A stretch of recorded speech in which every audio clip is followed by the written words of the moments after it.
Hello class, in this video I will cover the information in Chapter 9. Now Chapter 9 talks about flexible budgets and performance analysis. Now again, don't use these videos as a substitute for reading the chapters. You still need to read the chapter in detail to gather a lot more background information. Let's get started. Now we talk about variance analysis in this video, and here's a little cycle flow chart, and we see that we first begin with preparing a performance report, and that's what we'll be doing in this chapter. Once we do that, we analyze variances. Performance report shows the variances. We start analyzing them as to favorable or unfavorable, and then we raise questions about the variances. For example, why were revenues higher or lower than we expected? What about expenses? Were they also higher or lower than expected?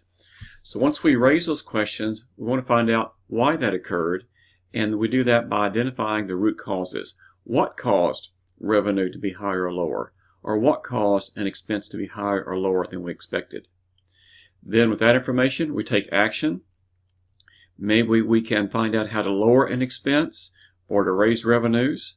Maybe we decide that our budgeting process was not as accurate as it should have been. So these actions then will help us conduct the next period's operations and budgeting process more accurately and start the process all over again. Now let's talk about flexible budgets. First, we have what's called a planning budget. Let's see what that looks like. Here we have a planning budget for Rick's hairstyling.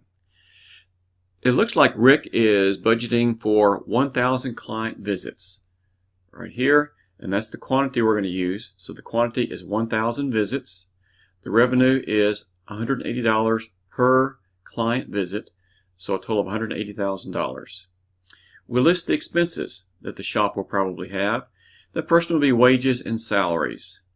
This is comprised of a fixed component, $65,000, and a variable component of $37 per client visit. So the $102,000 is comprised of $37 per client visit. We have 1,000 of those, so $37 times 1,000 client visits, that's $37,000, plus the fixed portion, $65,000, and that totals $102,000. You can see the hairstyling supplies are all variable. So $1.50 times 1,000 client visits is $1,500. Client gratuities, variable. Electricity, part fixed, part variable, and it looks like rent is entirely fixed. So no matter how many clients will come into the door during this month, the rent will still be $28,500. Liability insurance the same way. Employee health insurance is fixed, and miscellaneous has a fixed and a small variable portion. So this planning budget says that we expect to have net operating income of $16,800. So this is like a predicted income statement. This entire budget is called a planning budget. So one more time, we're looking ahead. We prepare this before March arrives, and we expect to have 1,000 clients walk into the door, and then we can see what the revenues will be and what the expenses should be. Now this shows the actual results at the end of March. So we actually have 1,100 clients come in the door, so that's good. Revenues end up being $194,200 actual revenues, and these are all the actual cost for the month. So the wages and hairstyling, some of these have fixed and variable, some are just fixed, and so the net operating income is $21,230. So again, these are the actual numbers at the end of the month. The planning budget up here, these are the expected numbers before the month begins. Let's put those together and compute some variances. Here's the planning budget we first came up with. Here are the actual results. So you can see that we had $14,200 more in revenues than we thought we would have. You can look at the differences. Wages were $4,900 more than we thought. These others were higher. Your electricity was lower, and your insurance and miscellaneous were a little bit higher than predicted. Overall, the results, $4,430. Remember this number. We're going to see it several more times in the future. $4,430 higher in actual net operating income than we thought we were going to have. The thing about this is that we are comparing a budget at the 1,000 client level, 1,000 visits, to the actual results at 1,100. So sure, we expect most of these numbers to be different. And if we have more client visits, we expect to have more revenue and expect to have more operating income. But this budget here does not really give us the detail that we need. We need to see what are the differences just because we had more clients, and what are the differences if we had a budget, an initial budget, at the actual level of the client visits. Now, to come up with true flexible budgeting, we need to prepare a budget at the actual level of activity. Now, this is the flexible budget itself. This is prepared after the month ends. We saw the planning budget earlier where we planned on 1,000 client visits, but here, after the end of the year, or really the end of the month, we know we had 1,100 actual client visits. So what would a budget have looked like if we had had perfect knowledge and knew that we would have 1,100 clients walk in the door?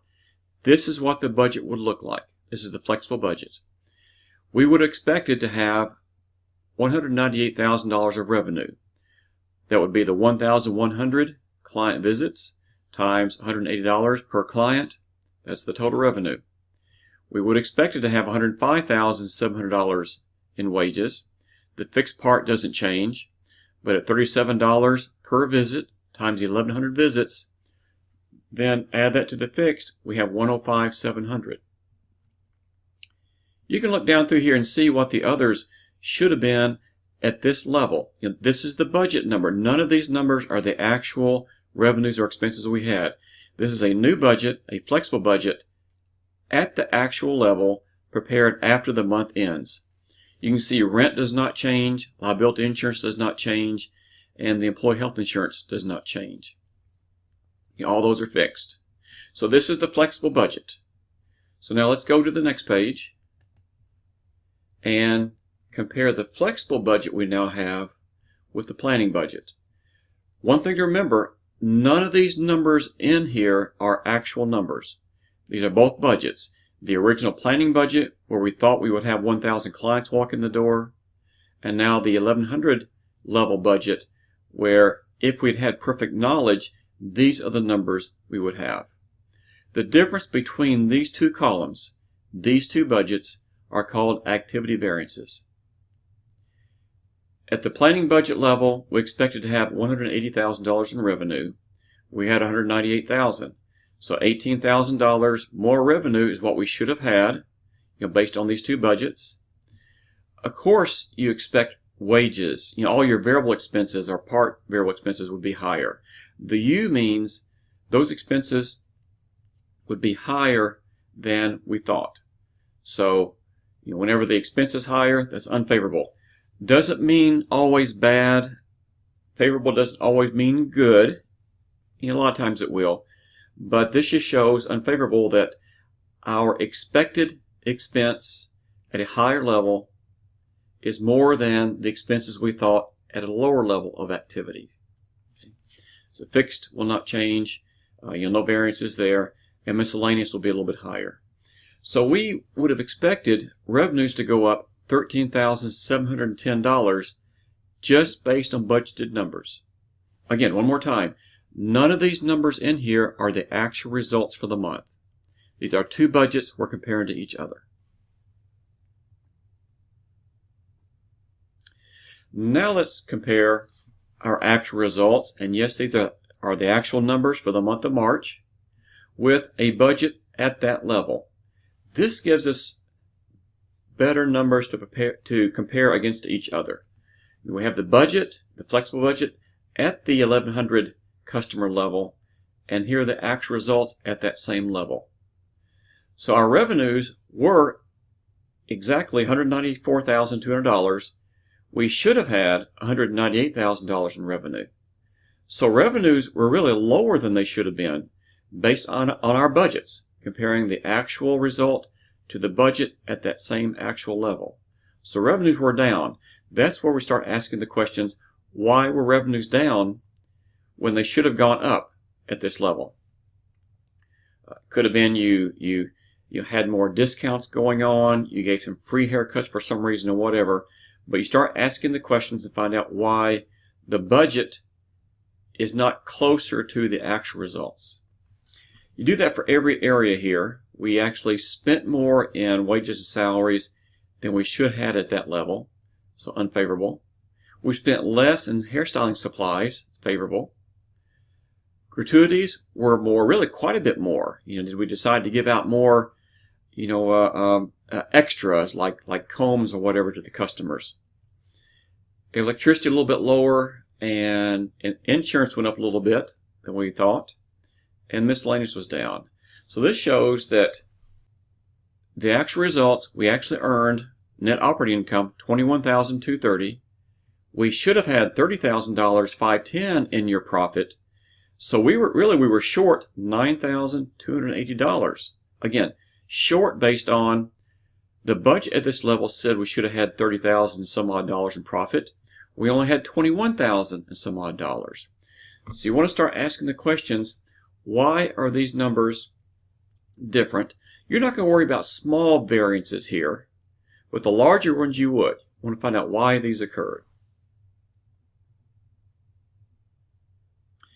And here is a schedule you're going to see in some of your homework, as well as some other schedules.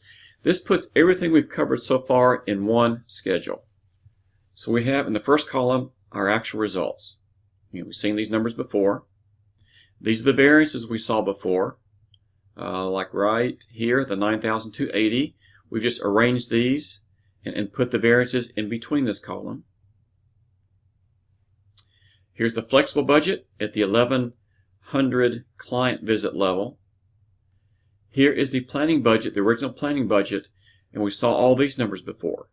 So these show the variances based on just differences in activity without actual results in the picture yet. Just in these three columns with the variance column in the middle. This shows the variance due to what we should have had at this level compared to what we actually had. All these numbers we've seen before, we're just putting these in just one schedule. So these helps us find out what the variances are, how much they are, which direction they are, favorable or unfavorable, and now we can start asking the questions, why? Why do we have this dollar amount? Why is it higher or lower than it should have been, based on our budgets? So this gives you a better picture of what's going on in your company. Look at the next page. This goes back to our flexible budget again, same numbers as before, except this time we do add another quantity in here. And this is a flexible budget based on more than one cost driver. Before, we used just the client visits as the cost driver, but now we're going to throw into the mix actual hours of operation. So some of the variable expenses will be based on the hours of operation and not necessarily client visits. Some will still relate to client visits. So going back to the beginning, this should look familiar to you. So at the 1,100 customer level, and we expect to charge $180 per customer, then we should have $198,000 in revenue. Well, look at wages and salaries.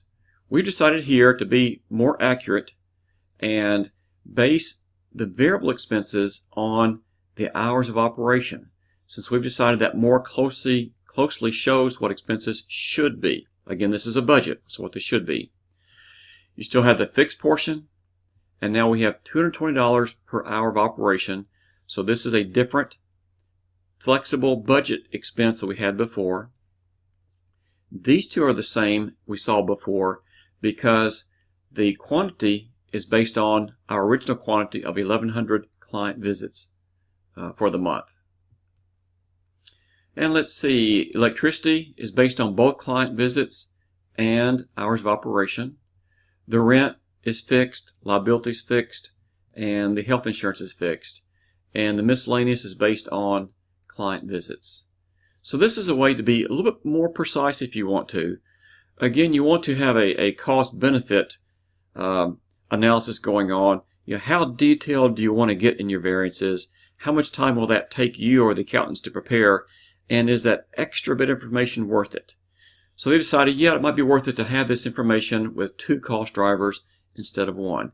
It's more accurate, and maybe it will not take that much more in effort to compute this.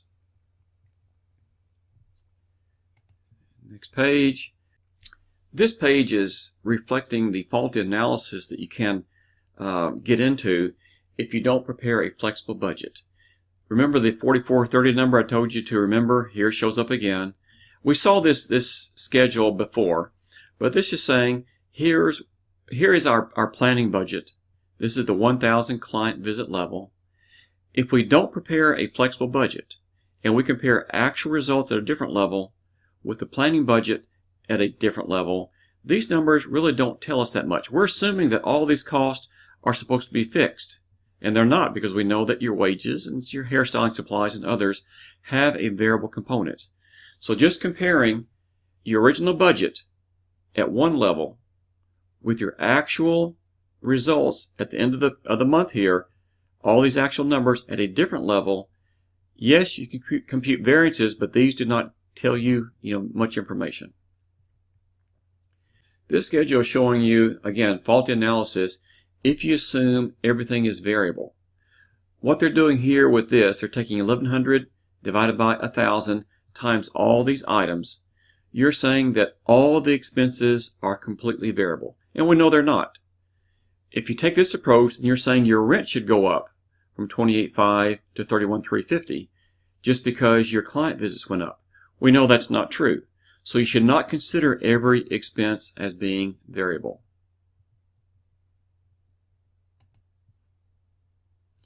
So that's a quick overview of flexible budgeting and performance analysis. The performance analysis part comes in because we've now found the exact cause and the exact amount and the exact reason for the variance, the exact direction, I should say, favorable, unfavorable. And this helps you identify where your budgeting process is different at the end of the period from your actual results and decide why. Why did this occur?